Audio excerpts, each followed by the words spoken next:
Et c'est parti, voilà, c'est Cavaliotto qui se saisit directement du ballon et qui va sur ce côté gauche de l'attaque italienne dans la zone C. Il bataille contre ce mur avec Jonas Ferman. Il tente une petite talonnade Cavaliotto, mais c'est un petit peu trop long et il est extrêmement bien couvert ce ballon par la défense allemande. Mais le ballon est récupéré par Sebastian Temmel. Pas de risque, hein, il dégage ce ballon sur le côté, mais c'est bien capté par Cavaliotto. Qui va pouvoir rentrer dans l'intérieur du terrain. Ça, c'est son geste favori. Francesco Cavaliotto rentrer sur son pied droit dans l'axe de terrain, tenter une frappe croisée ras du terre. Et c'est juste trop croisé. Hein. Vraiment, ça a frôlé le poteau gauche de Sebastian Temmel. On en reste à 0-0. Ce corner, pardon. Il s'est placé dans le mur au premier poteau, comme c'est de coutume, sur un corner pour l'équipe défensive. La louche à direction de Ferman, oui, c'est bien fait. Et la frappe de Ferman a été arrêtée par le gardien. Ballon récupéré par Alipektas dans la surface de réparation qui va se recentrer vers le point de pénalty. Il est repoussé par Mauro. Le ballon est récupéré par Paul Iobo. Ouais, bel effort de Alipektas qui l'empêche de progresser. L'attaquant italien qu'on n'a pas vu dans ce début de match, touché, on ne l'a pas dit, au genou droit un peu plus tôt dans cette compétition et notamment à l'échauffement. On l'a vu se tenir. Il est bandé au niveau du genou droit, l'attaquant italien, et pour l'instant il est moins à son avantage qu'habituellement. Mais attention, il ne lui en faut pas 150 à cet attaquant. Justement, il va récupérer le ballon dans la zone D et se projeter, rejouer en face à face. Le voilà, l'occasion pour Paul Iobo, le poteau gauche qui repousse cette frappe qui partait en lucarne. La voilà, il m'a fait mentir, Paul Iobo, il n'en faut pas 150, je l'avais dit juste avant. Ouais, il lui en faudra au moins 2, ce poteau vraiment qui vient sauver l'Allemagne. Ouais, ça bataille très fort là dans cette zone A contre ce mur. Le coach allemand qui donne énormément de voix. Et là, c'est Taime Kutig qui part dans l'axe. Il est un peu sur la droite, il frappe. Taime Kutig, il avait touché ce ballon du pied gauche. Il était sur la droite de la surface de réparation. Il avait touché ce ballon du pied gauche juste avant de le frapper du pied droit. Le ballon part donc en sortie de but pour... Encore une fois, Paul Iobo, il tente de le trouver, les Italiens. Mais là, c'est Iobo qui se gêne un peu avec Giunta. On est dans la zone D. Iobo, il va se présenter seul face au gardien. Et la menace pour marquer le premier but de cette partie de Paul Iobo. On l'avait dit qu'il en fallait pas beaucoup à Paul Iobo. Tu l'avais dit. Pas une, mais 2 ce soir. 6e but de Paul Iobo dans ce Grand Prix de France 2023. Et celui-là, c'est peut-être le plus haut parce qu'elle est magnifique, cette frappe plein axe.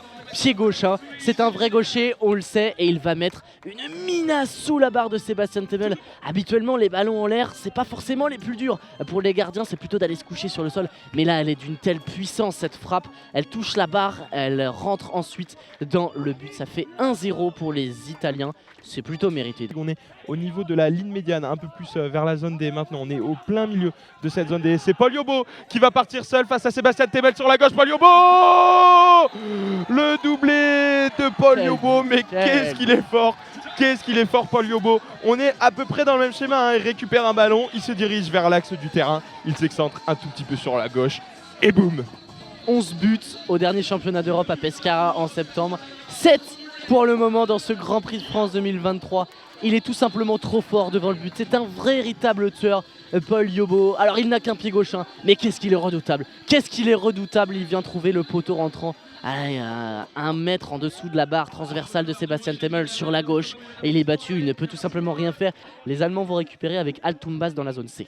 Altumbas dans la zone C, mais bien bloqué. On est vraiment entre la ligne du gardien de but et la ligne médiane. Il est bien bloqué par Paul Iobo qui a changé de côté. Et il se saisit du ballon et rentre dans la surface. Paul Iobo, il n'est pas passé loin du triplé. Il était à 1 mètre de ce triplé. Mais encore une fois, il est gaucher, Paul Iobo, et il était excentré sur la gauche, vraiment, lorsque vous êtes face au but de Sebastian Temmel. Il a frappé Paul Iobo, mais ça a été touché en fait par Sebastian Temmel qui a dégagé ce ballon en corner. Taime Kutig au ballon avec Rodolphe Bonin, l'arbitre de cette rencontre. Altumbas va venir lui maintenir le ballon pour que le numéro 7 puisse partir sur ce corner. Ça y est, c'est fait. Fangman est dans la surface de réparation. Wow, superbement fait de la part de Taime Kutig. Malheureusement, la frappe pied droit est trop croisée.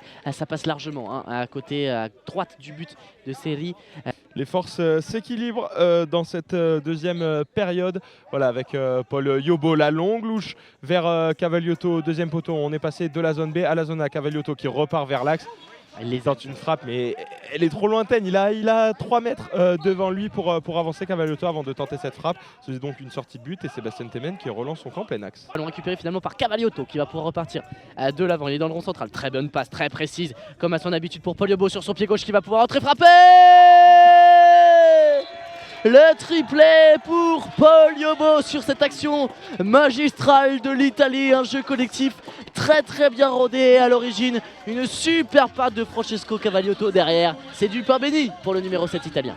Ouais, du pain béni et surtout, qu'est-ce qu'il est fort, hein. Il en a pas besoin de beaucoup. Là, il était dans l'axe, il a récupéré ce ballon au niveau de la pointe du point de double pénalité. Un crochet extérieur du pied gauche pour se décaler et s'ouvrir le terrain. Une frappe croisée. Sébastien Temel est pris à contre-pied. Il a eu beau se coucher sur sa gauche. Le gardien fait mal, ça fait mal. Et 1, et 2, et 3-0. Voilà, Rossom qui tente une passe dans la largeur, dans la diagonale sur sa droite pour Alex Fangman. Alex Fangman, il s'est défait de la petite pression des 3 défenseurs italiens. Il a tenté une frappe soudaine. Malheureusement, cette frappe, elle atteint le petit filet extérieur du gardien italien Serri.